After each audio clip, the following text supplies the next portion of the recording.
সিলেটে স্যাম্পল পরীক্ষা করিয়া রুজু ধরা পড়া হাজার লাখান করোনা পজিটিভ মানুষ এর লাগি হাসপাতালে বাড়ের বেমারিন্তর সংখ্যা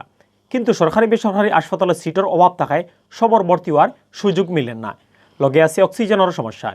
এই অবস্থার মাঝে উসমানী মেডিকেলও আরও 400 বেডর একটা করোনা ইউনিট খোলা হওয়ার সরকার তাকি টেকা পাওয়া না গেলে দান অনুদান লইয়া হইলেও সিলেটের মানুষের লাগি এই করোনা ইউনিট চালু করতে চায় সিলেট সিটি কর্পোরেশনে সরকারের অনুমতি পাইলেও উসমানী নয়া 10তলা আউটডোর বিল্ডিংও করোনা ইউনিট বানাইতে চাইন সিটি কর্পোরেশনের মেয়র আরিফুল চৌধুরী এখন উসমানী করোনায় ডাক্তারি লাগি 330টা নর্মাল বেড আর 18টা আইসিইউ বেড আছে 400 বেডের করোনা ইউনিট চালুর লাগি প্রায় 8 মাস আগে উসমানী মেডিকেল থেকে প্রস্তাব পাঠানো হয়েছিল স্বাস্থ্য মন্ত্রণালয়ও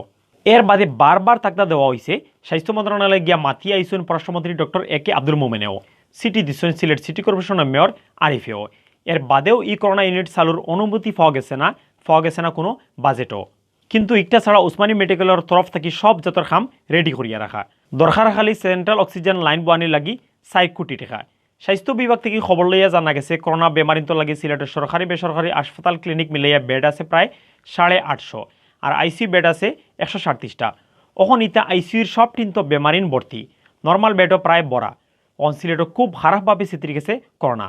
রুজু বেমারিন হাসপাতালে চক্কর দিরা ভর্তি লাগি বহুত মারা যাইরা আইসিইউ বেডর অভাবে এই কঠিন অবস্থার মাঝে উসমানী মেডিকেলও 400 বেডর আর একটা করোনা ইউনিট চালু থাকলে খুব ভালো হইতো কিন্তু মন্ত্রণালয়ের সিদ্ধান্ত না পাওয়ায় চালু বিষয় একটা আটকাইল সিলেট সিটি কর্পোরেশনের মেয়র আরিফুল চৌধুরী কইছেন স্বাস্থ্য মন্ত্রণালয় সিটি দিয়া জানানো হয়েছে উসমানী মেডিকেলের 400 বেডর নয়া ইউনিট চালু করার টাকা বরাদ্দ না দিলে সিলেট সিটি কর্পোরেশনের খামর অনুমতি দেওয়ার লাগি সরকারের অনুমতি পাইলে সিটির পক্ষ থাকিও সেন্ট্রাল অক্সিজেন লাইনের খাম করিয়া করোনা ইউনিট চালু হইব।